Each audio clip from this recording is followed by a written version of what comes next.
Antes de começar o vídeo, eu queria agradecer a todo mundo que deixou os parabéns, já que eu disse pro pessoal no vídeo anterior que aquele era o meu aniversário. E era mesmo, foi dia 19. Aí, essa semana eu ganhei um mimo que eu queria compartilhar com vocês porque ficou muito fofinho. Dá uma olhada nisso aqui.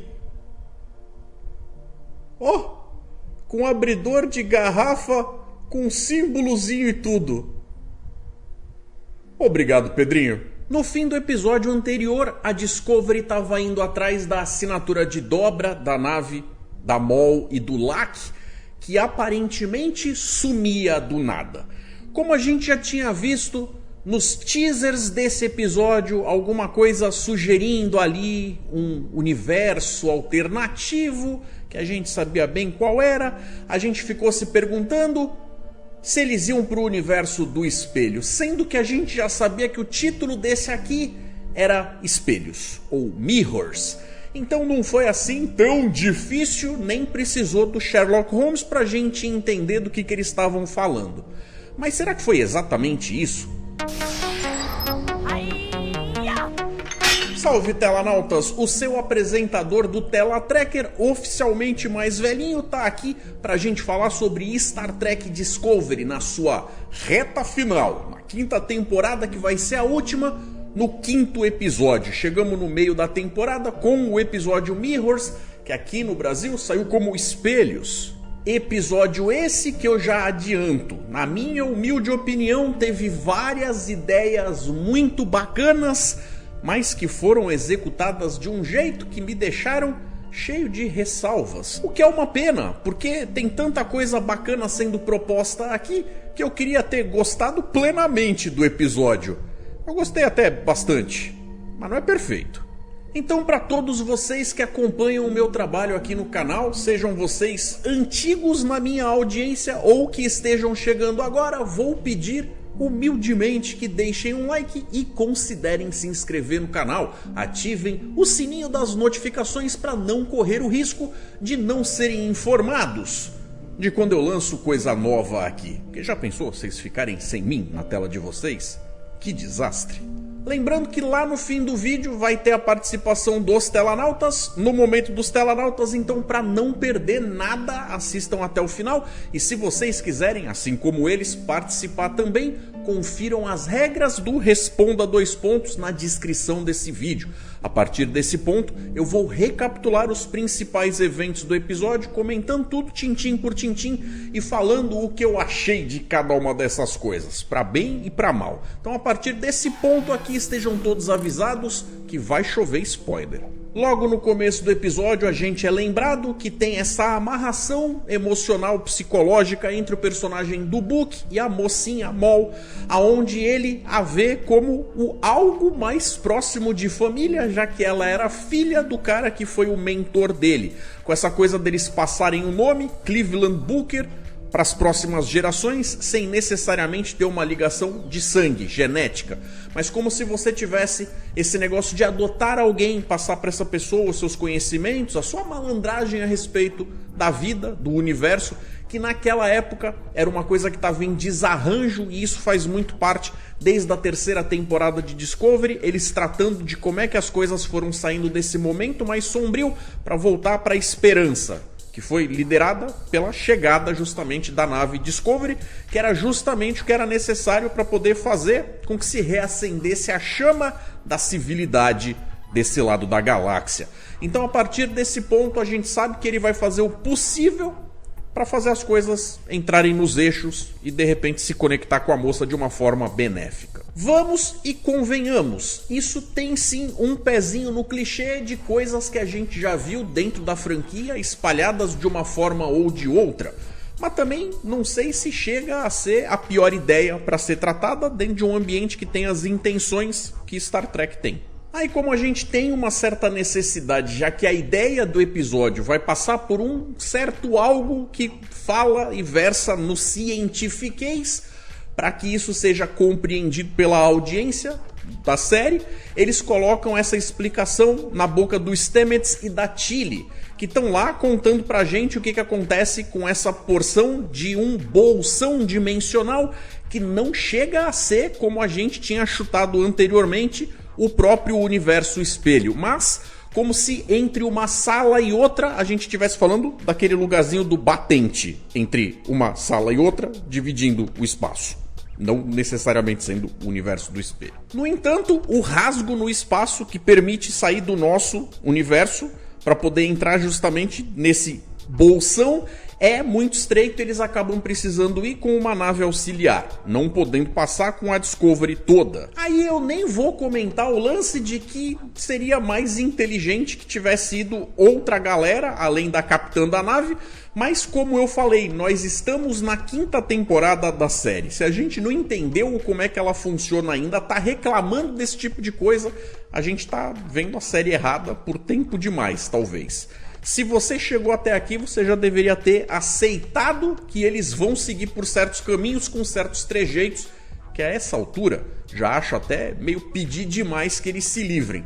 O que eles tentaram sim dar ouvidos à audiência foi aquele negócio de que parece que todas as decisões eram tomadas de forma super unilateral pela Burnham, até quando ela nem era tão importante, nem tão bam assim, antes dela ter de fato a posição de capitã. Mas dessa vez, antes dela se decidir por de fato pegar uma nave auxiliar e ir pra lá, ela pelo menos consulta todo mundo na ponte, que mesmo que com uma fala rapidinha, faz o seu input ali de olha, tá acontecendo isso aqui tem as características tais, eu acho que se fizer tal vai acontecer tal, e é no meio dessa galera toda que a gente acaba recebendo informações o suficiente para achar que ela tomou uma decisão, no mínimo, bem educada em relação a que podia ou não acontecer. Foi bacana.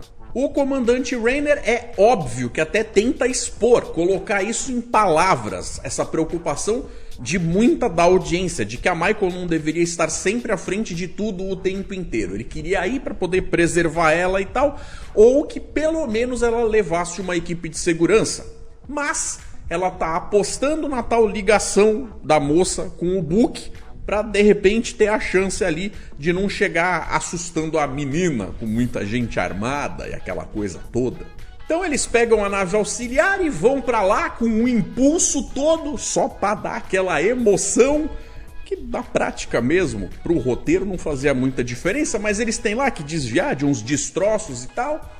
Então, sempre que Discovery pode, eles colocam um temperinho de ação a mais, talvez até de forma ligeiramente exagerada, mas é aí que a gente vê que quem tá lá do outro lado, vejam vocês, é a ISS Enterprise, o que gera um bocado de perguntas. Nós já tivemos mais de uma vez sendo citado algo como eles há muitos séculos percebendo que é muito difícil ou impossível cruzar de um universo para o outro, do nosso universo normal para o lado do espelho.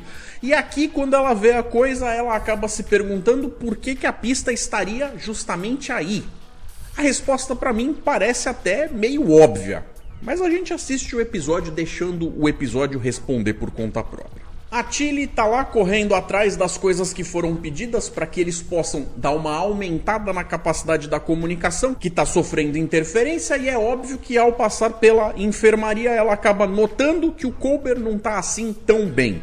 Isso é eles tentando plantar uma coisinha que vai acabar recebendo mais uma pincelada até o final do episódio, que lá a gente entende o que eles estão falando, mas eu já digo desde esse ponto aqui do vídeo que não me convenceu muito não.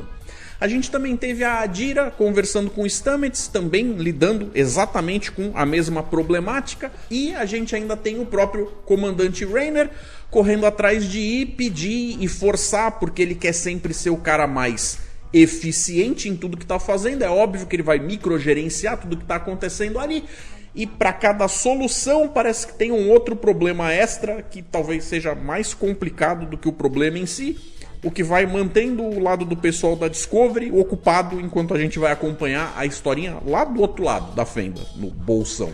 O Book e a Michael estão conversando sobre uns esquemas para hackear justamente os sistemas dessa nave, que é do universo espelho, e na dublagem eles acabaram usando o jeito de terreno para poder falar a respeito dela, ou terráquea, mas deveria ser terrana, que eles meio que não prestaram atenção no como a coisa foi traduzida para o português em séries anteriores, de uma forma que já estava estabelecida e ficou meio nada a ver. Mas de qualquer forma, nessa conversa que eles estão tendo, a Michael acaba olhando para aquele posto de ciências e aí lembra com carinho do irmãozinho Spock dela, que foi deixado para trás, e aí foi um jeitinho deles darem aquela citadinha, aquela pitadinha de algo nostálgico ali entre os personagens. E aí quando eles conseguem acessar os diários da nave, eles acabam percebendo que a tripulação evacuou a nave sem que a situação fosse 100% precária, o que em teoria não seria exatamente o modus operandi, principalmente do povo que vive lá do lado do espelho, do lado dark. Esse episódio acaba então dando uma sequência para uma ideia que foi plantada em outro episódio que também mostrou o lado do espelho, e aí fala sobre o Saru do espelho, que era visto como sendo um cara que, pra gente comparar com quem vem do espelho, como ele era contra o que era visto lá, era visto como um rebelde, automaticamente ele era um homem de bem, o que parece que coincide com o mesmo Saru que nós temos no nosso mundo. Então essas pequenas inconsistências e tal talvez possam ser vistas até como um paralelo para o próprio episódio original do Mundo do Espelho, onde a gente descobre que o famoso Spock de barba, que representava o Mirror Spock, também era alguém que estava perto o suficiente do centro entre o bem e o mal para poder pender para qualquer um dos lados, como se ele fosse uma pessoa que tivesse o potencial dentro de si para ser decente em ambos os mundos. Era mais uma questão de escolha, ainda que ele entendesse que ele tinha que lutar contra o sistema e o que todo mundo esperava um do outro naquele determinado mundo. Aqui a gente descobre que aquela historinha plantada lá atrás teve ali uma continuação e que aquele Saru, que diga-se de passagem não aparece no episódio, mas a gente sabe que esse personagem acabou lidando com toda uma revolta e uma revolução que chega a fazer com que a nave tenha ido para o lugar onde a gente encontra ela aqui. A Mol e o Locke foram justamente para esse lugar porque eles estão correndo atrás, óbvio, do artefato.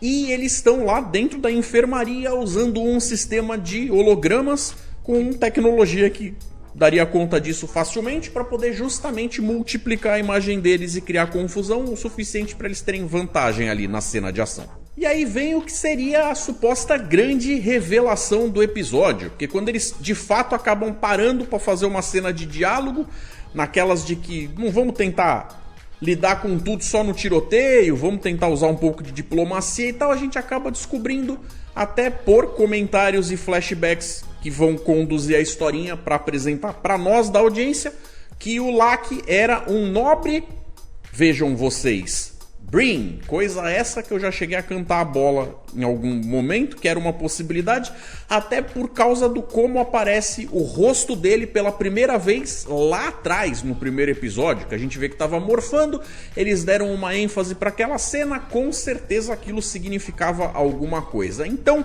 aqui a gente vê que ele está passando por um momento onde ele pisou na bola com a espécie dele, criou uma espécie de dívida de sangue e agora os dois estão sendo caçados. A gente nunca tinha visto um Breen sem capacete, sem aquela roupinha, que seria a versão deles de traje de astronauta antes. Então o segredo da aparência deles meio que fazia parte dessa mística que compunha graça para essa espécie. Coisa essa que eles resolveram que agora era hora de quebrar, então você acaba ficando na expectativa de que pelo menos, se eles vão quebrar isso que está lá há tanto tempo, desde pelo menos a nova geração, tendo tido bastante ênfase em Deep Space Nine, que fosse por um bom motivo. E aí quando a gente começa a acompanhar, os flashbacks levam a gente para o momento onde esses dois, esse casalzinho, se conheceu, essa Bonnie and Clyde do espaço. E aí a gente vê que entre tapas e beijos a coisa ali era puro romance. O que eu vou contar agora acontece com cenas mais espaçadas, mas como faz tudo parte do mesmo assunto, eu vou meio que juntar tudo no mesmo bolsão para fazer sentido para vocês. A gente vê lá então uma cena onde a Mol, que aparentemente já tem contato com ele há tempos, não é a primeira vez que eles estão interagindo, convence ele a mostrar a tal da verdadeira face para ela. E aí a gente vê a tal da pele translúcida, de novo. E aí, em outra cena que aparece mais avançadinha, a gente tem um pouco mais de notícias a respeito do qual é que é. É como se os Breen tivessem esse esquema de ter um jeitão fisiológico mais gelatinoso, no qual eles são até mais fortes. E eles têm a opção de conseguir se solidificar, mas isso meio que parece que faz com que eles tenham que gastar um pouco mais da atenção deles, eles não estão tão relaxados, o que também cobra um pouco de deixar eles talvez menos espertos ou menos fortes fisicamente, aquele negócio todo, o que além de tudo ainda é visto por essa espécie, que é super avançada por um lado, mas parece cheia de preconceitos e superstições por outro, que eles têm até um certo nojinho de usar aquela determinada forma. Então é como se fosse um tabu que acontece ali dentro. E aí, o fato desses dois estarem desenvolvendo ali uma espécie de romance entre eles é óbvio que vai ser visto como uma parada meio Romeu e Julieta, aonde a galera dele vê aquilo com muito maus olhos e acaba fazendo pra ele aquela velha proposta do: pra tu resolver isso aí, meu amigo, você vai ter que fazer uma escolha, nós ou ela.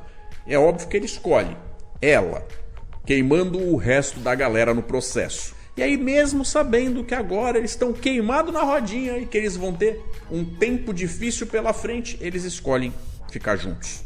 E como eu tinha dito, Discovery, principalmente nessa quinta temporada, está investindo em não perder tempo só com conversa, tentando colocar uma desculpa para a ação sempre que podem. Ainda que tenham que forçar um pouquinho a barra para isso acontecer, pelo menos para tentar manter o ritmo e o interesse da audiência em tudo o que está rolando lá. Então, eles vão pro tiroteio e aí uma falha no sistema de segurança da enfermaria acaba ativando uns escudos que separam os dois casais, só que trocados. O que vai acabar fazendo com que eles tenham que interagir com o parceiro um do outro. E aí vai ser justamente a chance do Book de interagir com a Mol, sendo que ele acaba abrindo o coraçãozinho dele para ela, e a gente também vê o contrário acontecendo com o próprio Locke, demonstrando que ele até queria seguir por outro caminho, mais tranquilo, ter uma segunda chance ao falar com a Michael. Justamente o que acaba fazendo esse paralelo daquilo que a gente vê no título do episódio, falando a respeito do papo do espelho, que espelha as relações que eles têm um com o outro, sendo que a Michael e o Book já tiveram do lado dos bandidinhos em algum ponto onde ela era obrigada a fazer coisas da qual ela não necessariamente se orgulhava para poder justificar o pão de cada dia. A Michael deixa claro para ele então que a Federação sempre é a favor de oferecer para as pessoas segundas chances da forma mais justa possível. Ela inclusive usa eles mesmos como exemplo. E ele acaba demonstrando justamente que está sim disposto até a considerar se isso seria uma má ideia ou não, desde que ele não fosse separado dela, que é a coisa mais importante para ele. Tão bonitinho. Ele era desprezado pelos seus iguais e chegou a ser rebaixado. E ela, que já não estava se dando bem com o pai, que sentiu o abandono e aquele negócio todo, mas lembra das histórias que ele contava sobre um determinado lugar numa colônia paradisíaca, no quadrante Gama. Ela sempre sonhou em largar a vida que tinha, com esse negócio de sempre ter que olhar por cima do ombro e não conseguir relaxar de vez.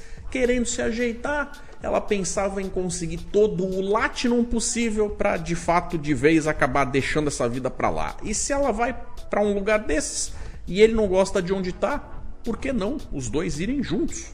Faz todo sentido, não é mesmo? Lembrando, eles estão separados. E aí, apressada e frustrada, até por impulsividade, a Mol acaba sobrecarregando os sistemas para tentar derrubar os campos de força. E quando a coisa de fato acontece, mais uma desculpinha para luta corporal. Vamos lá, vamos quebrar inteiro. Que aí é o que liga. E aí numa cena que eu cheguei a voltar umas 2 ou 3 vezes para tentar ter certeza do que estava acontecendo e para mim não ficou muito claro, foi o porquê que a nave auxiliar deles que vieram da Discovery acabou se afastando. Me pareceu algo ali que quando deu os curtos na ponte, principalmente por ter começado justamente nos controles do timão, eu imagino que a própria Enterprise de alguma forma tenha dado uma pancada e jogado a nave para longe. Nave essa que de alguma forma eles não tinham nem o controle remoto para trazer de volta, que só assim justifica eles estarem na situação que estavam. Mas que não ficou claro pra mim, não ficou não. E aí, se por um lado o Book já estava fazendo a conversa de convencimento da Maul, parece que frutificou ao ponto de ela pelo menos decidir não matar ele. Por outro lado, a Michael junto com o Locke acabam se enfrentando, mesmo a contragosto, e ela até consegue pegar o artefato que estava na mão dele, mas não sem deixar ele ferido primeiro. Então, como a fenda, a passagem está se fechando e ele está sangrando, e a gente sabe que daqui a pouco essa ISS Enterprise vai se chocar contra a fenda e vai se espatifar, começa ali a corrida contra o tempo, fazendo com que tudo fique, de novo, muito mais divertido, não é? E aí, meio no desespero, a Michael e o Book acabam usando um jeito de ativar o raio trator dessa nave para usar ele para outra coisa, diferente do que ele nasceu para fazer. Na verdade, eles meio que usam o feixe para enviar uma mensagem pro lado de lá. E aí, em uma cena que por um lado ficou interessante, mas eu também acho que eles não prepararam ela o suficiente para que ela não tenha aparecido um pouquinho com Deus Ex Machina, foi o lance de que a mensagem que é avaliada é compreendida apenas pelo Reiner, já que a Michael, em cenas anteriores, tinha dito que estudou a cultura dele.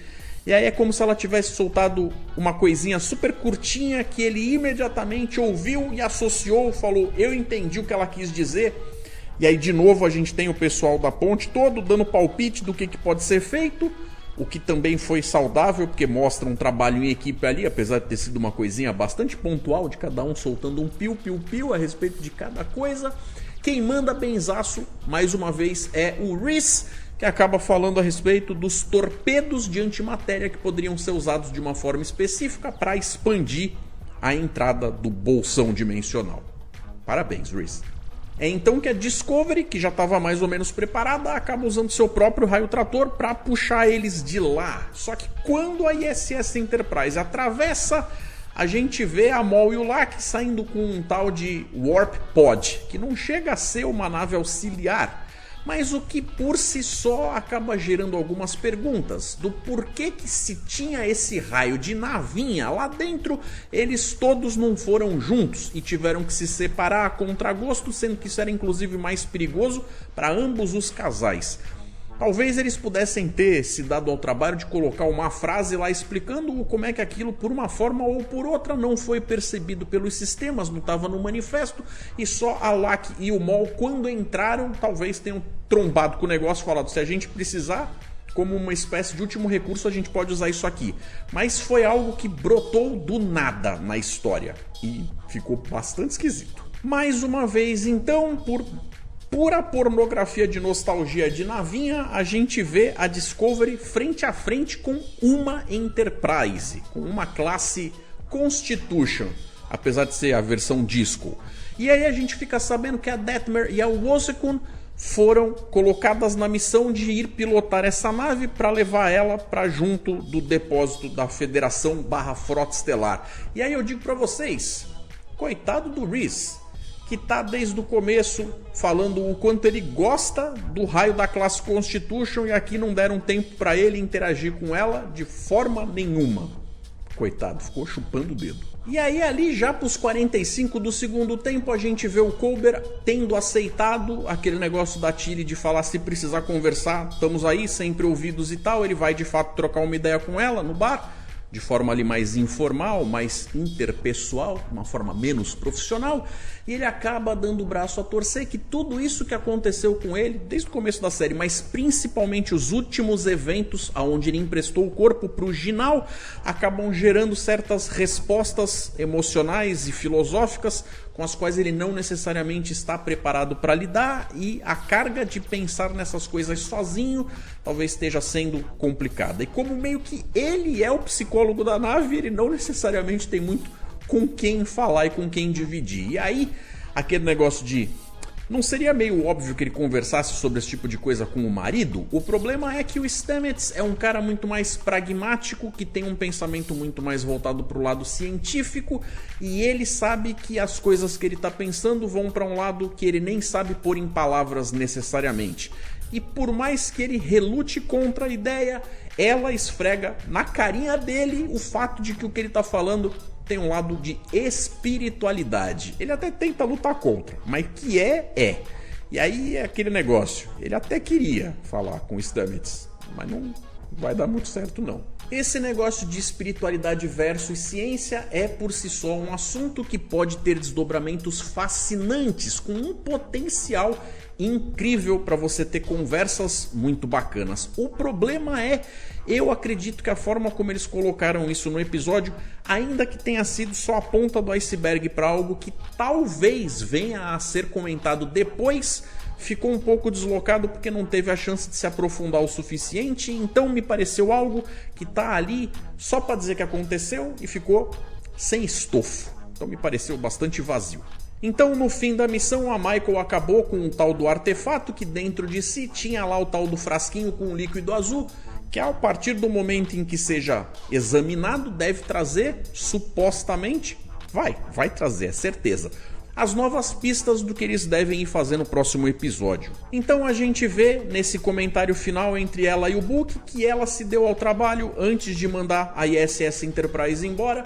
Ela deu uma lida no manifesto, deu uma olhada nos últimos diários do que tinha lá e descobriu que a tal cientista do grupinho que era lá junto com o Ginal e o resto da galera que cuidaram daquela leitura que foi feita do pessoal do The Chase lá no final da Nova Geração, que fala justamente a respeito da espécie que está causando toda a motivação desse episódio, dos semeadores, dos progenitores e tudo mais, que fala a respeito da tal tecnologia que criou a vida, supostamente em toda a nossa galáxia. Ela era originária do universo do espelho. E aí, junto com o Saru de lá e mais um povo que estava revoltado contra as coisas que aconteciam lá e eles não concordavam, eles acabam fazendo justamente o esquema de roubar a Enterprise ISS e vão parar lá naquele lugar, conseguindo finalmente chegar no nosso universo, onde a partir daí sim ela veio a fazer parte da Federação e foi um membro produtivo da sociedade. Então, tinha sim bastante registro a respeito dessa mulher, uma vez que ela veio e se patriou aqui no nosso mundo. Então essa seria a subexplicação. Quando eu falei lá atrás por que esconder umas das pistas dentro daquele bolsão, me parecia óbvio do ponto de vista de que a partir do momento em que alguém soubesse que aquele bolsão existia, parecia ser um dos lugares mais seguros para se colocar alguma coisa preciosa, já que não é qualquer um que chegando lá vai ter a ideia que o Stamets e a Tilly tiveram de usar outros espectros para conseguir ver a abertura, já que isso seria como procurar uma agulha no palheiro e aí só então você usar métodos de pesquisa muito específicos. Eles só foram parar ali porque eles tinham as coordenadas no fim das contas. Então a gente entende que aqui o porquê que a coisa foi para lá é porque a mulher já tinha estado lá em algum momento. Por isso ela sabia da existência do tal do bolsão. Dessa forma, então, o episódio que propõe pra gente ser a respeito do universo do espelho tem a ver com ele, mas na verdade de uma forma bastante periférica. E espelho nesse título acaba ficando muito mais por conta dos casais e das suas situações presentes de vida nesse momento da história deles, do que necessariamente por vir do universo do espelho, que, como eu disse, está lá de forma bastante periférica. Vale então por isso também comentar a respeito do surgimento da ISS Enterprise, que por si só talvez merecesse um vídeo inteiro a respeito desse assunto, porque é coisa que dá pano pra manga, mas eu vou tentar fazer um resumão para vocês, que vai cair no Enem. Então vamos lá, que eu vou inclusive dar uma acelerada no discurso, que senão eu não acabo hoje. Mas lá na série clássica, na terceira temporada, a gente teve o episódio The Tolian Web, onde a gente vê uma outra nave da classe Constitution, que no caso era a Defiant, que estava passando por uma coisa de, ao ser presa pela teia toliana, estava sendo mandada para uma espécie de esquecimento, como se estivesse transitando entre dimensões, fosse ser perdida. História essa na qual o Kirk quase que se perde também. Mas quando ela some de lá, a gente levou muito tempo até descobrir qual era o paradeiro dela. Aonde a gente teve todas as séries que se seguiram e apenas quando a gente assistiu Enterprise e a gente foi ver o episódio que se passa basicamente inteiro no universo do espelho, é que a gente vai descobrir que ela não só transitou para o universo do espelho, mas ela também foi jogada para aproximadamente uns 100 anos no passado, ou seja, ela chega lá no século 22, coisa essa que lá na primeira temporada, quando a gente está acompanhando as coisas daqui de Discovery e a gente está perto do arco em que... Eu tô dando spoiler da primeira temporada, não reclamem porque é de Discovery. Se você tá assistindo a quinta temporada, você deveria saber do que eu tô falando. Quando chega na época da gente saber de onde vinha o Lorca, é que eles vão mostrar quando atravessam para lá que eles encontram sim a tal da nave Defiant no universo do espelho, que estava lá há um tempão, tendo essa alterado muita coisa em relação ao como o pessoal dos terranos acabaram vendo a tecnologia, o que por si só abre todo um outro leque de perguntas, já que muitas das coisas que acontecem em um universo acabam afetando o que acontece no outro, quase como se fosse uma causalidade de destino. Coisa essa que a gente também vê no episódio Mirror Mirror, quando o próprio Dr. McCoy comenta que há um ano atrás ele tinha deixado cair um tipo de ácido na mesa, e quando eles olham na mesma mesa, só que do lado do universo do espelho, a tal mancha de ácido também tá lá.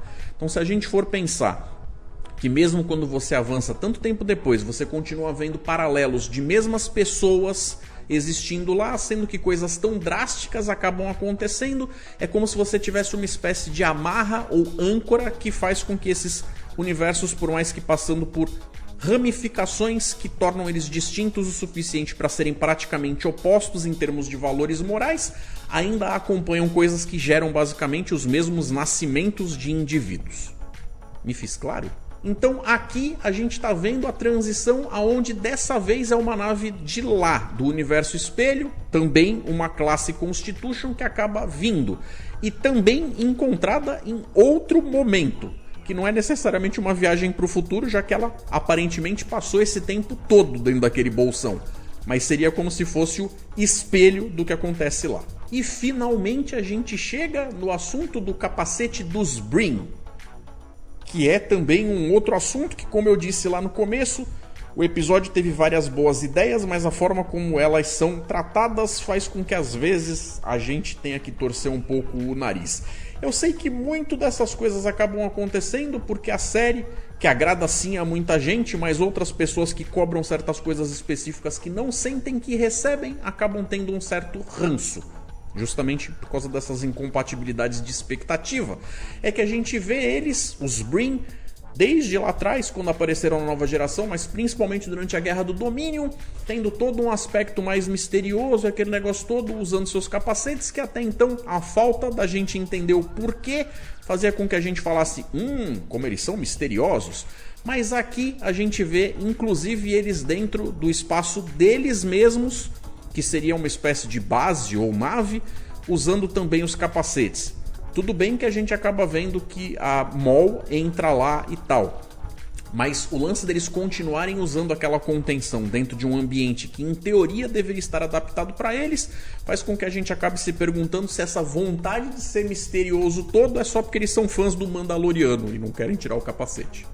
Mas para uma espécie aparentemente tão avançada, que inclusive pode muito bem, obrigado, sobreviver em superfície de planetas e tudo mais, simplesmente adotando um outro tipo de estrutura física, orgânica ou molecular, como queiram, me parece que não necessariamente estão valorizando seus pontos fortes, mas na verdade se deixando mais fracos de propósito, já que eles se fazem dependentes de um sistema de contenção, como se fosse uma roupinha que vai ficar lá só para esconder a identidade deles, como se isso fosse trazer alguma vantagem para eles. Eu não consigo pensar em muita coisa que traz vantagem eles esconderem tudo isso desse jeito, sendo que eles têm essas características que foram plantadas nesse episódio aqui.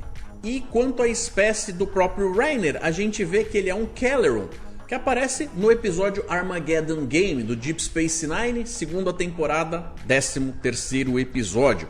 Se você quiser saber um pouco mais sobre eles, vai lá, corre, dá uma olhada no que acontece lá, que você vai ter uma noção um pouco maior e vai ficar um pouco mais claro do porquê que ele age do jeito que ele age. porque ele vem de uma galera que era teimosinha, só dizendo. E aí então nós chegamos finalmente no momento dos Telanautas, aonde o Bruno Chassot enviou pra gente.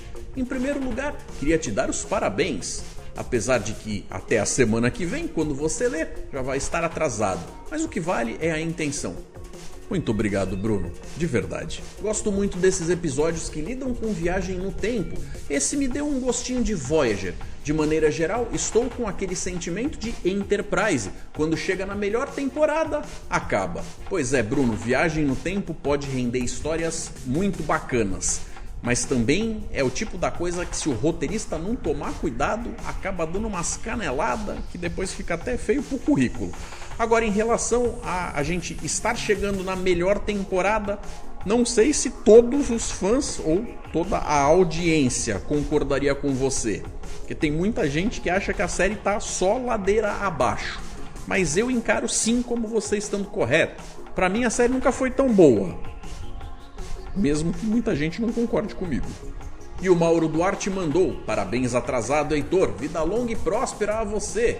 Valeu, Mauro, muito obrigado. Sim, concordo com seu comentário, este aqui foi o melhor episódio, tomara que continuem melhorando até o último.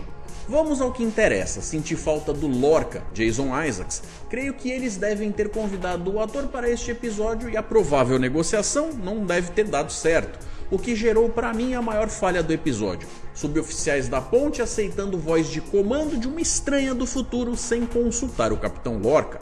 Como você disse, ignorando certos detalhes, foi ótimo o episódio. Mauro, o Jason Isaacs não é um ator barato e trazer ele simplesmente para fazer uma ponta num episódio, eu acho que é o tipo da coisa que eles tinham que ter tido um comprometimento financeiro que eu não sei se era exatamente a ideia do episódio. Pelo personagem, eu senti falta dele, com certeza, mas eu entendo muito bem o porquê que eles arranjaram a desculpa de dizer que o cara estava afastado naquele determinado momento. Quanto ao lance da Michael ter convencido a galera, eu nem vejo como sendo a pior parte. Eu só achei a pior parte o como ela convenceu a galera, porque foi uma coisa que não convenceu a mim. E o Jonilson Vicente enviou, na minha opinião, a forma que eles fizeram para o imediato se conectar com a tripulação foi dele ver a história da nave por um todo. E para mim, acho que alguém do passado voltará de alguma forma, pode ser até como holograma ou um sintético. Jonilson, você tava certo. Mirou no escuro, atirou no que não viu e acertou na Enterprise ISS. Espero que você esteja feliz. A nave ainda guarda as memórias daquela robô? Será possível? Feliz aniversário. Obrigado, Jonilson. Você está falando a respeito das memórias da Arian e não.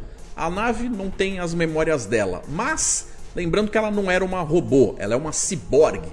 Se você estivesse perguntando qual é a diferença entre robôs, androides e ciborgues, simplificando, robôs são seres inorgânicos mecânicos que podem ter qualquer forma para desenvolver qualquer tipo de trabalho, sendo eles muito inteligentes ou com capacidades limitadas de fazerem certas coisas, mesmo que eles usem inteligência artificial.